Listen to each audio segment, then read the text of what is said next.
오늘 우리에게 주신 하나님의 말씀은 사무엘상 16장 우리 7절만 합독하실게요. 16장 7절입니다.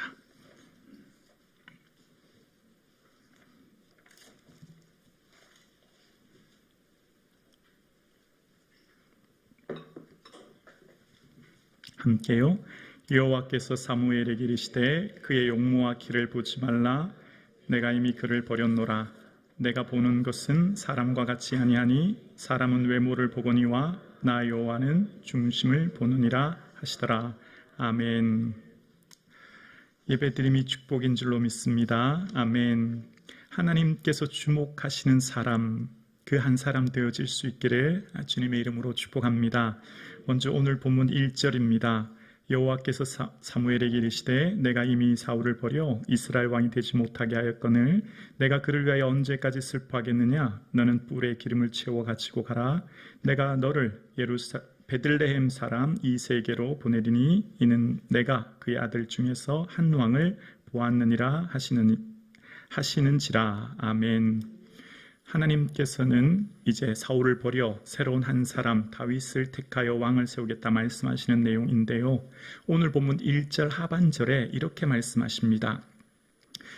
내가 그 아들 중에서 한 왕을 보았느니라 라고 기록되어 있습니다.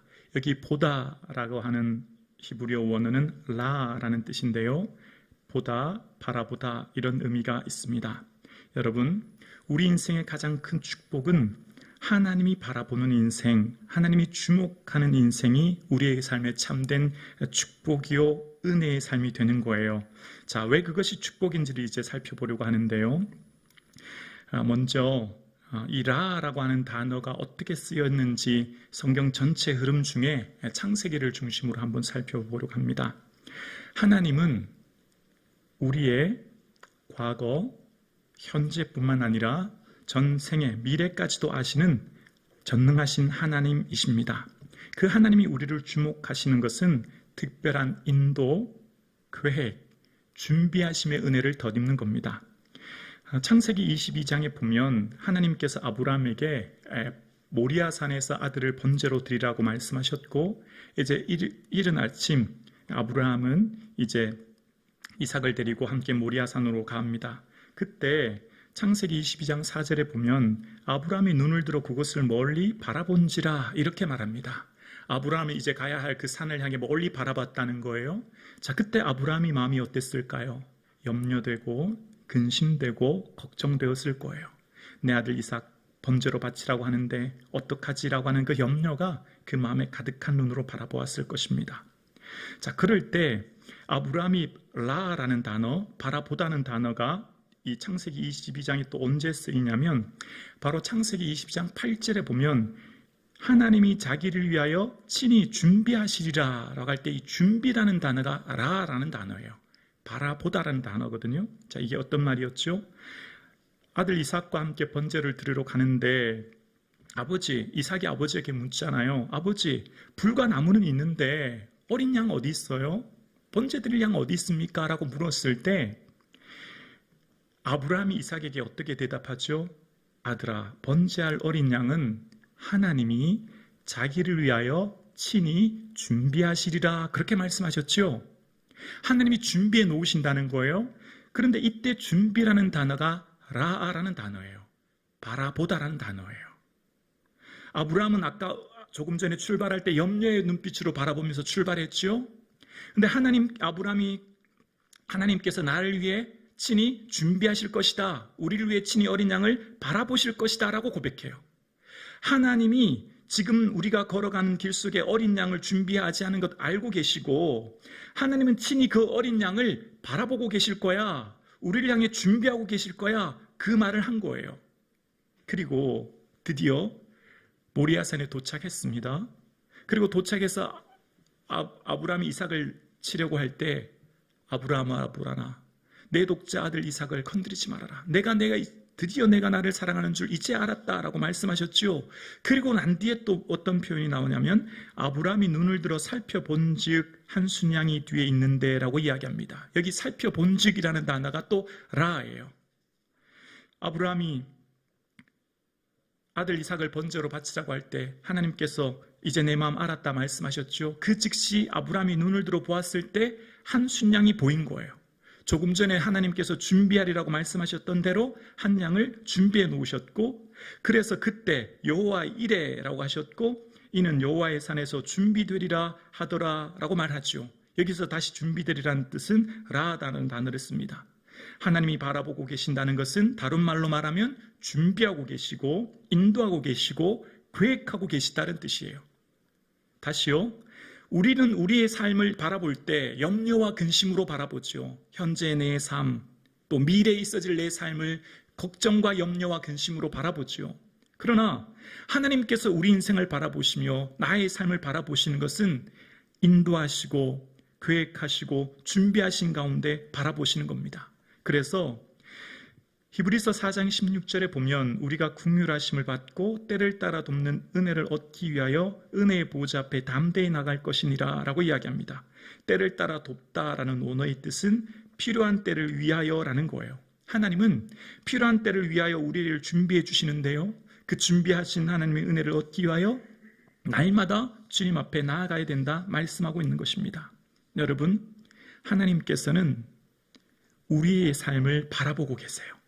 그런데 하나님께서는 우리의 삶을 단순하게 그냥 내 삶을 살펴보시는 분이 아니라 철저한 준비, 계획 속에 인도하고 계신 거예요. 자, 여러분이 어떤 사람을 만났다고 해볼까요? 여러분이 어떤 사람을 만나면 현재 보이는 그 사람의 모습만 봐요. 예를 들면 현재 그 모습, 단편적인 모습이죠. 그 사람의 과거는 어땠는지, 어떻게 자랐는지에 대해서는 충분한 대화와 교제를 통해 알죠. 첫 만남에서는 외모, 어떻게 생겼는지, 또 어떤 분인지에 대한 단편적인 것만 알죠. 그런데 하나님은 우리를 바라보시는데 과거부터 현재까지, 지금까지 나를 바라보시는 거예요. 그러니까 차원이 다른 거죠. 예를 들면, 자, 여기 한비가 있어요. 여러분이 한비를 보면 많이 컸네, 벌써 중학생 됐어, 이렇게 단편적으로 보시죠. 근데 저는 한비가 태어났을 때부터 지금까지의 모습을 다 보고 있어요.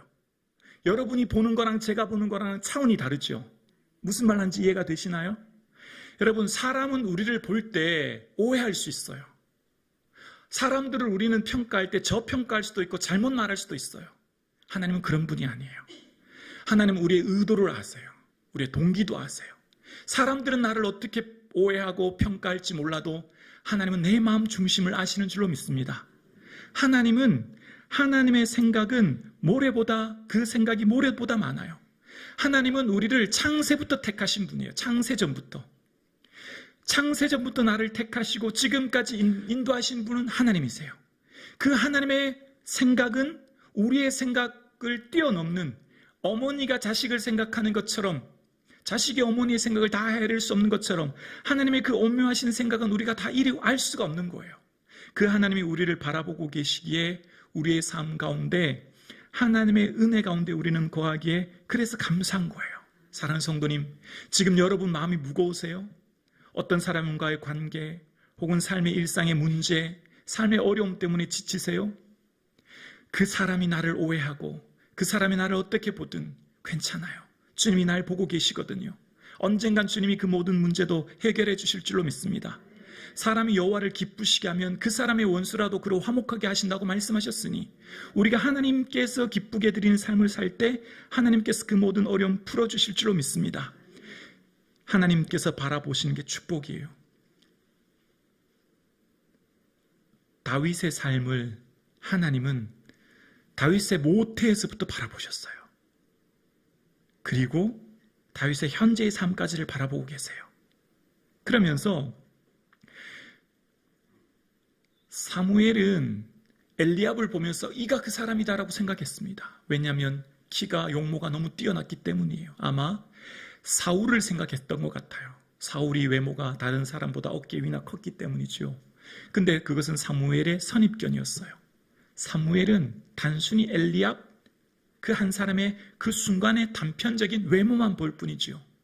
그러나 하나님은 다윗의 과거부터 지금까지 전 생애를 보고 계셨어요.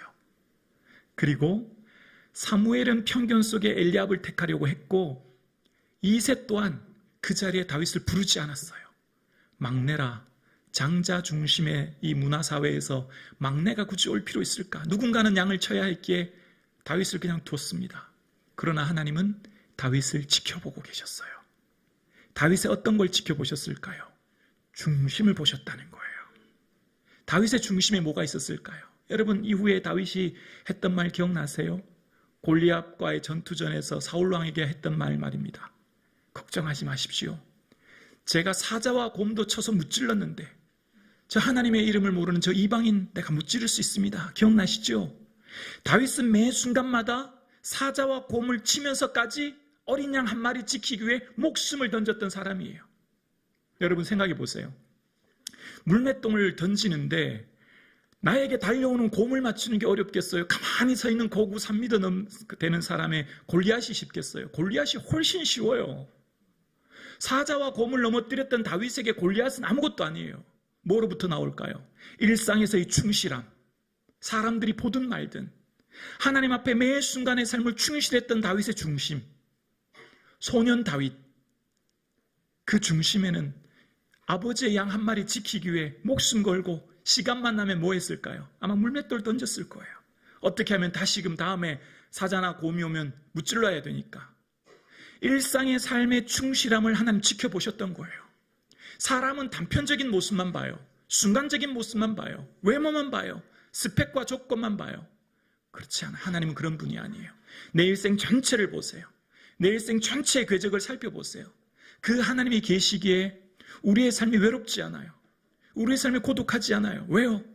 사무엘은 알아보지 못했고 아버지 이새마저 알아보지 못했지만 하나님은 알아보셨고 지켜보고 계셨고 하나님이 높이시니 사람이 낮출 자가 없는 것입니다. 하나님이 높이시면 그 어떤 사람도 맞출 수 없는 거예요.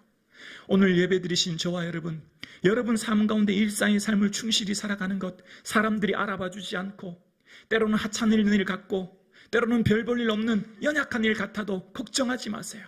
언젠가 하나님이 높이실 때가 있는 줄로 믿습니다. 언젠가 하나님 우리를 세우실 때가 있는 거예요. 우리의 삶 가운데 외롭고 고독할 때도 있어요. 다윗의 삶이 그렇지 않았을까요? 7명의 형들이 있으니 2년 나이 터울이 있다고 해도 다윗이 10대 중반이면 큰형은 30대예요. 아마 엄청난 나이 차이가 있었고 다윗의 삶은 막내라 무척이나 외롭고 힘들었을 거예요. 양들을 지키는 삶이. 그러나 다윗의 삶 가운데서는 매 순간의 삶을 충실히 살아가는 삶이 있었던 것입니다. 다윗의 중심을 보신다고 말씀하셨죠. 다윗은 다윗의 중심에 어떤 마음을 품고 있었을까요? 앞달락에 우리는 사울을 통해서 인생의 진정한 위기는 영적인 위기라는 걸 알게 되어집니다. 인생을 살아가는 데 있어서 수많은 위기가 닥칩니다. 경제적인 어려움이든 건강의 어려움이든 관계의 어려움이든 수많은 문제가 닥치지만 그러나 인생의 진짜 위기는 영적인 위기, 즉 하나님과의 관계가 깨어질 때 오는 위기라는 것을 사울왕을 통해 알게 되어집니다. 사울왕은 전쟁을 승리하여도 언제 한번 예배 드린 적이 없고 사울왕은 어쩌면 그 승승장구한 것이 가는 곳마다 이기게 한 것이 그에게 독이 되었다는 것을 살펴보았습니다. 사울왕의 중심에는 불가항력적인 전쟁, 해변에 모래알 갖고 병거가 3만이 넘는 블레셋과의 전투를 군사 600으로 도저히 이길 수 없었던 전쟁을 이기게 하신 하나님께 감사하고 예배하고 찬양해야 될 텐데 그런 모습이 등장하지 않습니다. 왜일까요? 다윗의 마음속에는 하나님 없이도 내가 했다고 하는 교만함이 있지 않았을까요? 그런데 다윗은 하나님 그 중심을 보셨다고 말씀하시는데 다윗의 중심에는 어떤 마음을 품고 있었을까요? 이 뒤에 보면 다윗이 골리앗과의 전투에서 승리해서 다윗의 무기든 자를 삼지 않습니까? 그때 다윗을 바라보면서 사울이 이제 사위를 삼고자 합니다. 근데 원래 사울의 의도는 이제 사위를 삼는다는 것은 블레셋과의 전투에서 사울을 죽게 할 의도였지만 아무튼 그 말을 들었을 때 신하들이 다윗에게 그 말을 전합니다. 왕께서 당신을 사위로 삼으려고 합니다 라고 사무엘상 18장 23절에 얘기해요. 근데 그때 다윗이 어떤 고백을 하냐면 이런 고백을 해요. 나는 가난하고 천한 사람입니다 라고 얘기해요. 다윗은 그의 중심에 나는 가난하고 비천하여 주님 없이는 살 수 없습니다, 그 고백하며 살았다는 거예요. 다윗은 매 순간마다 나는 아무것도 아닙니다, 나는 가진 것 없고 무능하고 비천한 사람입니다, 그 고백했는데요. 이 고백은 향후 언제도 등장하냐면 시편 109편에도 등장해요. 수많은 원수들로부터 비방과 공격 속에 그는 하나님께 의문을 심판해 주실 것을 토로하면서 시편 109편 21절에도 다윗은 그렇게 고백해요. 나는 가난하고 궁핍하여 나의 중심이 상함이니이다.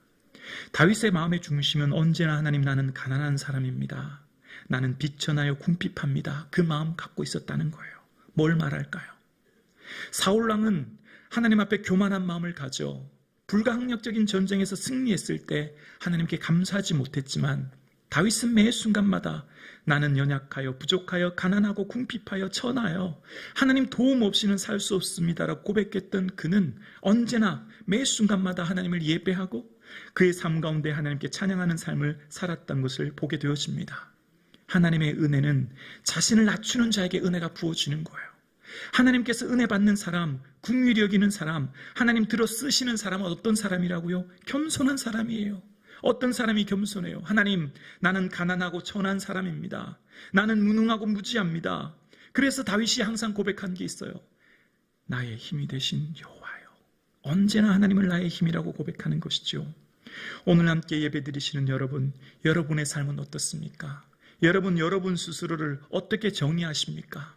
하나님 앞에 다윗처럼, 하나님, 나는 가난하고 천한 사람입니다, 주님 없이는 단 한순간도 살아갈 수 없습니다, 주여 은혜 내려 주옵소서 고백하는 저와 여러분의 삶 되기를 주의 이름으로 축원합니다. 그때 7명이 다 지나가도, 그때 사무엘이 다윗 이새의 집에 왔을 때에 평강을 위해 왔다 말하고 그들을 성결하게 하라라고 얘기하고 제사를 지낸다 말씀하십니다. 여러분, 한국교회의 위기는 어디에서부터 시작되었을까요? 한국교회의 위기는 거룩의 상실로부터 시작되었습니다. 오늘날 한국교회는 주변의 어떤 세계 다른 나라도 비해서 건물도 크고 화려하고 예산도 많습니다. 그러나 한국교회의 진정한 위기는 거룩의 상실로부터 시작되었죠. 하나님은 언제나 임재하시기 전 혹은 기적을 펼치기 전 반드시 성결을 요구하십니다. 출애굽기 19장에도 보면 하나님께서 임재하시기 전 모세에게 오늘과 내일 그들을 성결하게 하라 하시고 옷을 빨게 하십니다. 이후에 이전에 요단강을 건널 때에도 백성들에게 먼저 성결하라 말씀하시지요. 성결이 능력입니다. 성결이 은혜입니다. 성결한 자를 통해 하나님의 은혜와 능력을 부어주시는 것이요, 성북중앙교회가 하나님 앞에 성결한 교회 되어질 수 있기를 주님의 이름으로 축원합니다. 그럴 때 하나님께서는 그곳에서 이제 이세 아들 중에 다윗을 택하시고 그를 통해 은혜 내려주시는 것을 보게 되어집니다. 그리고 이제 12절에 보면 다윗을 보자마자 눈이 붉고 빼어나고 얼굴이 아름다워서 하나님께서 이런 말씀을 하세요. 이가 그니, 이런 말씀하십니다. 이가 그니. 이것을 원어로 풀어 해석하면 이런 의미가 됩니다. 여기에 그가 있다. 하나님이 사무엘에게 소개하시는 거예요. 하나님이 그곳에 있는 많은 장로들에게 소개하는 거예요. 여기 그가 있다. 하나님이 너무 소중히 여기시면서 보아라, 봐라, 여기 내가 찾는 바로 그가 여기 있다. 그의 삶, 그의 중심, 하나님만 바라보는 다윗을 자랑스럽게 소개하시는 하나님의 모습을 보게 되어져요. 성북중앙교회를 바라보면서 하나님께서 여기에 그가 있다. 보라, 여기에 아무개 집사가 있다. 보라, 여기에 아무개 권사가 있다. 소개하는 저와 여러분 될 수 있기를 주의 이름으로 축원합니다. 하나님께서 너무너무 기쁘셔서 다윗의 인생, 지금까지 지나왔던 다윗의 모든 삶을 지켜보신 하나님께서 보라, 여기에 그가 있다라고 소개하시는 모습을 보게 되어집니다. 그리고 하나님께서는 이제 사울을 통해 기름의 뿔을 채워서 기름 부으시고 그때 13절 후반절에 보면 여호와의 영이 그에게 크게 감동했다고 이야기하고 있는 것을 보게 되어집니다. 감동하다라는 원어의 뜻이 찰라흐라는 단어예요. 성공하다, 잘되어 가다 이런 의미가 있어요. 그런데 이 단어가 언제 쓰였냐면 바로 창세기 39장에 쓰였습니다. 이 찰라라는 단어가 쓰인 창세기 39장은 여러분 잘 아시는 요셉이 종으로 팔렸을 때입니다. 그 주인이 여호와께서 그와 함께 하심을 보며 또 여호와께서 그의 범사에 형통하게 하심을 보았더라 라고 할 때 이 형통이란 단어가 찰라흐라는 단어예요. 하나님께서 요셉과 함께 하셨고 그래서 요셉의 삶에 형통하게 되었다는 거예요. 지금 비록 요셉이 종으로 팔려서 고난 가운데 있지만 하나님께서 그와 함께 하심으로 하나님께서 그의 은혜를 베풀어 주셔서 요셉을 가정 총무로 삼게 하셨고 요셉이 손으로 하는 모든 일들마다 잘되게 하셔서 형통하게 하신 은혜를 주셨지요. 그 형통이란 찰라흐라는 단어는 이후 창세기 39장 후반절에 그가 감옥에 갔을 때도 똑같이 쓰여집니다. 이는 여호와께서 요셉과 함께 하심이라 여호와께서 그를 범사에 형통케 하셨더라 라고 하는 고백. 간수장이 옥장 죄수들을 요셉에게 맡기고 모든 것을 처리하게 하실 그때에 하나님께서 함께 하시는 그때에 범사에 그를 형통케 하셨다는 거예요. 객관적으로 볼 때, 외형적으로 볼 때 죄수였던 요셉에게 하나님은 범사에 형통케 하셨더라 찰라흐라는 단어를 쓰시면서 하나님은 요셉과 함께 하심을 통해 이루실 일들에 대해서 말씀하는 거예요. 진정한 형통을 얘기하실 때 이 찰라는 언제나 짝을 대어 이루는 단어가 여호와께서 요셉과 함께 하심이었습니다. 오늘 본문도 마찬가지예요. 이 찰라라는 단어가 쓰여진 것은 이후에 18절에 그러니까 오늘 본문 사무엘상 16장 18절에 보면 여호와께서 그와 함께 계시더이다 라고 사람들이 고백합니다. 모든 사람들이 다윗과 하나님과 함께 다윗에게는 하나님이 그와 함께 하심을 보았다는 거예요. 이것이 형통입니다. 이것이 은혜예요. 여러분 우리의 삶에 하나님이 우리와 함께 하심 이것이 형통이요 임마누엘 하나님 함께 하시는 것이 축복이요 은혜요 능력인 줄로 믿습니다. 여기에 우리에게 복이 있고 은혜가 있는 거예요. 2024년이 시작되었습니다. 하나님이 우리와 함께하고 계세요. 하나님 우리의 과거 내 모태로서부터 지금까지 나를 보고 계세요. 내 인생살이 굴곡진 인생 눈물과 아픔을 보고 계시고 그 눈물을 보다듬어 주시고 위로해 주시는 분이 하나님이세요. 때로는 인생이 지치고 힘들어 오해와 원망 속에서 내 삶이 힘들어 어려울 때도 있지만 그러나 염려하지 마십시오. 하나님이 지금 나를 지켜보고 계시고 나와 함께하고 계시고 나를 붙들고 계시매 그 하나님께서 말씀하십니다. 여기에 그가 있다. 하나님이 저와 여러분을 지금 주목하고 계세요. 바라보고 계세요. 언젠가 주님이 우리를 세우실 그때를 바라보며 인내할 수 있는 은혜가 있기를 주님의 이름으로 축원합니다.